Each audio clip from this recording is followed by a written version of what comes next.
ஏன்னா நாம தான் நடிகர். இந்த படத்தில் இதுதான் இடம். இதில் அந்த கதையினுடைய முக்கிய கதாபாத்திரம் நான் தான்.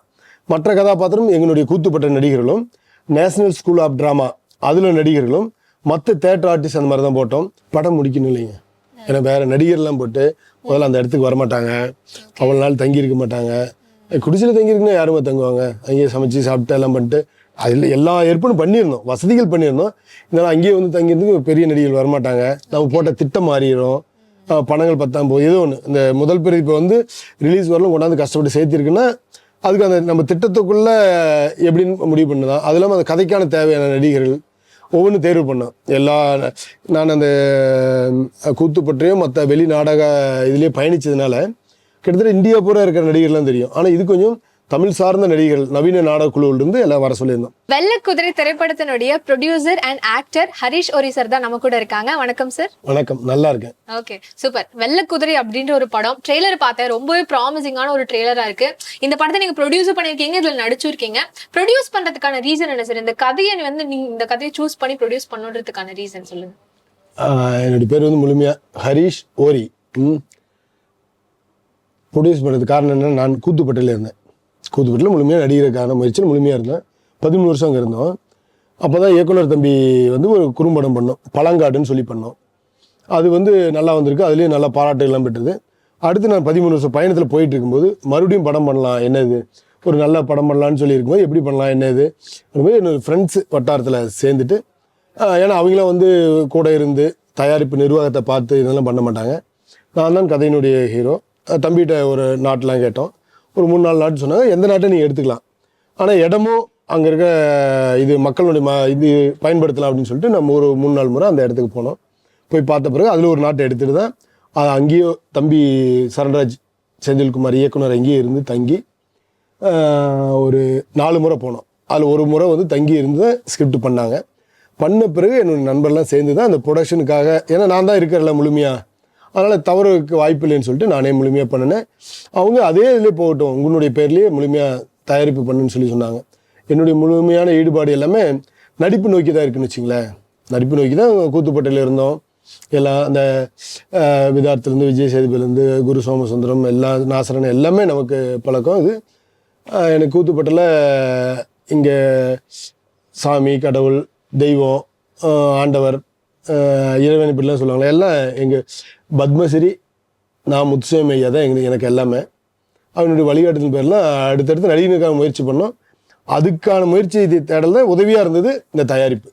Okay, super sir. கண்டிப்பா வந்து தயாரிப்பு அப்படின்னு சொல்லும்போது அதுக்கு பட்ஜெட் கன்ஸ்ட்ரெயின்ஸ் நிறைய இருக்கும், நிறைய வந்து செலவுகள் இருக்கும். இதை வந்து எப்படி மேனேஜ் பண்ணுவோம், இந்த படத்தை வந்து ஃபுல் ஃப்ளெஷ்டாக எடுத்துட்டு போயிடுவோமா, இல்லை நடுவில் ஏதாவது பிரச்சனை வருமா, அந்த மாதிரி நிறைய யோசனைகள் வந்து உங்களுக்கு இந்த படம் பண்ணிட்டு இருக்க டைம்ல வந்து இருந்திருக்கும்.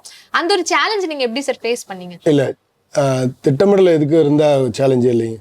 ஓகே, ஏன்னா நாம தான் நடிகர். இந்த படத்தில் இதுதான் இடம். இதில் அந்த கதையினுடைய முக்கிய கதாபாத்திரம் நான் தான். மற்ற கதாபாத்திரம் எங்களுடைய கூத்துப்பட்ட நடிகர்களும், நேஷனல் ஸ்கூல் ஆஃப் ட்ராமா அதில் நடிகர்களும், மற்ற தேட்டர் ஆர்டிஸ்ட் அந்த மாதிரி தான் போட்டோம். திட்டம் நமக்கு தெரியுது இல்லையா, இங்கேருந்து மலைக்கு தான் போகிறோம். அந்த மலை வந்து சுற்றிலும் பக்கத்தில் நகரங்கள் இருந்தால் கூட அந்த மலை வந்து கொஞ்சம் மேலே சாலை வசதி இல்லாத மலை தான். 14 கிலோமீட்டர், மொத்தம் 8 வழி இருக்குது அந்த மலையில் போகிறதுக்கு. உச்சிக்கு போகிறதுக்கு 8 வழி இருக்குது. அதில் 5 வழி அதிகமாக பயன்படுத்துகிறாங்க. நாங்கள் அதில் ஒரு வழி தேர்ந்தெடுத்து 12 கிலோமீட்டர் போகிற வழி. 12 கிலோமீட்டர் நடந்தே தான் போகணும். கழுதை வச்சுக்கிட்டோம். கழுதை எங்கிட்ட எப்பயும் ஒரு 8லேருந்து 10 கழுதை இருக்கும். அதுக்கு ஓய்வு தேவை. அது பெண் கழுதை 2 முழுகாமல் இருந்தது, அதனால் அதுக்கு விட்டுட்டோம். மீதி அவங்க அந்த கழுது ஓட்டம் வந்து பெண் கழுதை இருந்தால் கூட ஏற்றலாம் அப்படிம்பா, மூட்டை வச்சு ஏற்றுங்க எல்லாம் பண்ணுங்க, அது பாட்டில் சுமக்குது குட்டி போட்டுரும் அப்படிமா, வேண்டான்னு சொல்லிவிட்டு அது 8-10 கழுதை எங்கள் கூட இருக்கும். 15 ஊர் மக்கள் எங்கள் கூட இருப்பாங்க. அவங்களுக்கு சம்பளம் கொடுத்து கூடயே வச்சுருந்தோம். கீழே ஒரு இடத்துல கொண்டாந்து எல்லா பொருளும் சேர்த்துட்டுனா மேலே போயிடுவோம். மேலே வந்து எல்லாம் குடிசையில் தங்கியிருந்தோம் எல்லாத்துக்குமே. ஏன்னா அங்கே வந்து ஒரு 3000 ஜனங்கள் இருந்தாங்க. 15 வருஷத்துக்கு முன்னே கீழே வீடு தராங்க, மேலே எல்லா வசதியும் பண்ணி கொடுக்க முடியல, கீழே வாங்க வசதி கொடுக்கணும். 2 முறை கொஞ்சம் மக்களை கொஞ்சம் கீழே இறக்கிட்டாங்க. இறக்கிட்டு மீதி மக்கள் அங்கே இருக்கும் போது 8 ஊர் இருக்குது, சின்ன சின்ன ஊர். அதில் ஒரு 40 வீடு மட்டும்தான் அது பெரியவங்க தான் தங்கியிருக்காங்க. மீதி எல்லாமே இலவசி கீழே அவனுடைய குழப்ப தேடி கீழே போயிட்டாங்க.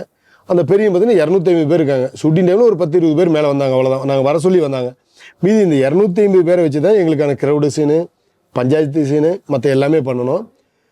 அதனால் எங்களுக்கு ஒரு திட்டம் தெரிஞ்சுது, மேலே இது போயிட்டுனா எந்த அதுக்கான அனுமதியெல்லாம் வாங்கிட்டு தான் எல்லாம் போனோம். அங்கே போய் கூரையில் தங்கிட்டோம். இங்கேருந்து சமையல்காரை கூட்டி போயிட்டோம். Jib trolley, track and trolley, lighting எல்லாம் ஒன்று அந்த ஊர் மக்கள் கஷ்டப்பட்டு என்ன பண்ணியிருந்தாங்கன்னா மின்சாரம் கொண்டு போயிருந்தாங்க. ஆமாம், அதுவுமே கொண்டு போற மாதிரி தான் இருந்தது. ஆமாம், மின்சாரம் வந்து கம்பம் வந்து இது சிமெண்ட் கம்பம். அதுக்கு மேலே அது ஒரு குறிப்பிட்ட தூரத்துக்கு மேலே ஒரு 10 கிலோமீட்டர் சிமெண்ட் கம்பம் தூக்க முடிஞ்சு ஒரு கம்பத்துக்கு 60 பேர் தூக்கணும். மலையில் எப்படி நம்ம தனியால் போகிறதே கஷ்டம். அதில் 60 பேர் போட்டு தூக்கி செருப்பு வந்து கால் ஒடிஞ்சு கை ஒடிஞ்சு செருப்பு எடுக்கிறதுன்னு ஒருத்தர் இருப்பாங்க, தண்ணி கொண்டாடுறதுன்னு ஒருத்தர் இருப்பாங்க. இப்படி எல்லாம் ஒவ்வொரு கம்பமாக கொண்டு போய் சேர்த்து மின்சாரம் கொண்டாட வச்சுட்டாங்க மேலே. அதனால் அது இருந்தனால மற்ற இடத்துல எல்லா இடத்தையும் தங்க வச்சுட்டு நாங்கள் தான் போய் இது டாய்லெட் எல்லாம் ரெடி பண்ணணும். 1க்கு 2 போகிறதுக்கு எல்லாம் ரெடி பண்ணோம். தண்ணி வசதி மின்சாரம் போனதுனால தண்ணி வசதி, அதுக்கு முன்னே மின்சாரம் இல்லாத போய் கிணறு வெட்டியிருந்தாங்க. இதெல்லாம் இருந்தாலும் ஒரு திட்டம் தெரிஞ்சுது, எங்களை மீறி போகாது அப்படிங்கிறதுனால கொஞ்சம் முன்னாடி இருக்கிற அனுபவமான எல்லாம் கேட்டோம், எப்படி போனேன் என்ன ஏதுங்கிறதெல்லாம் பண்ணுனதுனால திட்டத்தெல்லாம் மீறி போச்சுங்க. மீறிலாம் போகும். நாங்கள் ஒரு 40 பேர் தான் யூனிட்டில் இருக்கலான் இருந்தோம். அது 60 பேராக வந்தது. க்ரௌடெலாம் சேர்க்கறது முடியாமல் இருந்தது. இருந்தாலும் அதுக்கு கொஞ்சம் க்ரௌடு கீழே இருந்து கொண்டாடணும். நாங்கள் நினச்ச மாதிரி கொஞ்சம் இன்னும் கொஞ்சம் ரியாலிட்டிக்காக பண்ணணும். அப்படிங்கும்போதெல்லாம் ப்ராப்ளங்கள் இருந்து அதில் கொஞ்சம் ஷெட்டு ஒர்க் எல்லாம் பார்த்து இந்த கதைக்காக என்ன ஒர்க்லாம் போகும்போது பிரச்சனைகள் வந்தது. அதெல்லாம் சரி பண்ணி தான் வந்து சேர்ந்தோம். Okay, super. அதாவது நீங்க நினைச்சிருந்தீங்கன்னா கீழே வந்துட்டு மலைக்கு கீழே ஏதாவது கிராமத்துல போய் நடிச்சு பண்ணிருக்கலாம். ஆனா நீங்க அந்த ஒரு விஷயத்த ரியலா காட்டணும் அப்படின்றதுக்காக உண்மையாலுமே வந்து அந்த மலைவாழ் மக்களாவே நீங்க வாழ்ந்திருக்கீங்க அப்படின்னு தான் நான் நினைக்கிறேன். ஆமாம், ஏன்னா சரண் வந்து அங்கே போய் நின்று தான் அவனுடைய வாழ்வியல், அவனுடைய செயல்பாடு, ஒரு என்ன அவங்க வாழ்ந்த செயல்பாடு ஒரு எவ்வளவோ எங்கிட்டையும் விசாரித்தாங்க, மற்றவங்கிட்ட இன்னும் நிறைய பேர் விசாரிச்சு அதில் இருக்கிற காட்சிகள் எடுத்து கோர்வை பண்ணி தான் பண்ணுறதுனால இது வேற எங்கே பண்ண அந்த ரியாலிட்டி அதன் உண்மைத்தன்மை பாதிக்கப்பட்டிருக்கிறதுனால அங்கேயே தங்கி பண்ணணும். Okay, super sir. அதாவது என்னன்னா பல ஆர்டிஸ்ட் வந்து வெளியில இருக்காங்க அண்ட் என்னன்னா கொஞ்சம் ரெகக்னைசபிளான முகங்கள் வச்சா அப்படின்னா படம் வந்து இன்னும் நல்லா ஓடும் அப்படின்ற ஒரு கான்செப்ட் வந்து யூஸ்வலா இருக்கிறது. ஆனா நீங்க உண்மையான ஆர்டிஸ்ட் வந்து அவங்களுடைய டேலண்ட்டை காமிக்கட்டும் அப்படின்ட்டு கூத்துப்பட்டறையில இருந்து அந்த ஆர்டிஸ்ட் எல்லாமே கூட்டி வந்து நீங்க வந்து நடிக்க வச்சிருக்கீங்க. அந்த ஒரு ரீசன் என்ன சார்? அவங்கள வந்து கூட்டிகிட்டு வரணும், அவங்கள வந்து நடிக்க வைக்கணும் அப்படின்ற தாட் வந்து உங்களுக்கு எப்படி வந்தது? படம் முடிக்கணும் இல்லைங்க. ஏன்னா வேற நடிகர்லாம் போட்டு முதல்ல அந்த இடத்துக்கு வரமாட்டாங்க, அவ்வளோ நாள் தங்கி இருக்க மாட்டாங்க. குடிசையில் தங்கியிருக்குன்னா யாருமே தங்குவாங்க? அங்கேயே சமைச்சு சாப்பிட்டு எல்லாம் பண்ணிட்டு அதில் எல்லா ஏற்பாடும் பண்ணியிருந்தோம், வசதிகள் பண்ணியிருந்தோம். இதனால் அங்கேயே வந்து தங்கியிருந்துக்கு பெரிய நடிகர்கள் வரமாட்டாங்க. நம்ம போட்ட திட்டம் மாறிடும், பணங்கள் பத்தாம் போகுது. ஏதோ ஒன்று இந்த முதல் பேர் இப்போ வந்து ரிலீஸ் வரலும் கொண்டாந்து கஷ்டப்பட்டு சேர்த்திருக்குன்னா அதுக்கு அந்த நம்ம திட்டத்துக்குள்ளே எப்படின்னு முடிவு பண்ணுதான். அது இல்லாமல் அந்த கதைக்கான தேவையான நடிகர்கள் ஒவ்வொன்றும் தேர்வு பண்ணோம். நான் அந்த கூத்துப்பற்றையும் மற்ற வெளி நாடக இதுலேயே பயணித்ததுனால கிட்டத்தட்ட இந்தியா பூரா இருக்கிற நடிகர்லாம் தெரியும். ஆனால் இது கொஞ்சம் தமிழ் சார்ந்த நடிகர்கள் நவீன நாடக குழுவிலிருந்து எல்லாம் வர சொல்லியிருந்தோம்.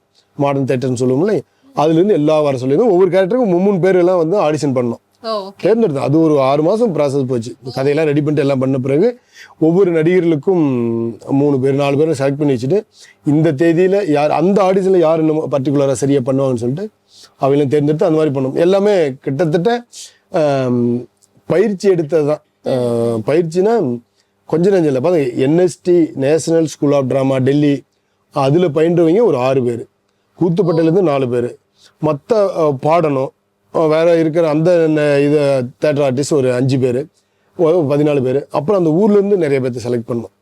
அந்த பஞ்சாயத்து செய்யணும், கோயில் திருவிழா செய்யணும், கல்யாண காட்சி, இந்த மாதிரி க்ரௌடு அதில் ஒரு 30-35 நாள் பண்ணோம். அதுக்கு இல்லாமல் அவங்களுக்கு கொஞ்சம் பயிற்சியெலாம் கொடுத்தோம். எல்லாம் அந்த பயிற்சியில் தான் இது கொஞ்சம் முயற்சி வெற்றி அடைஞ்சதுன்னு சொல்லலாம்.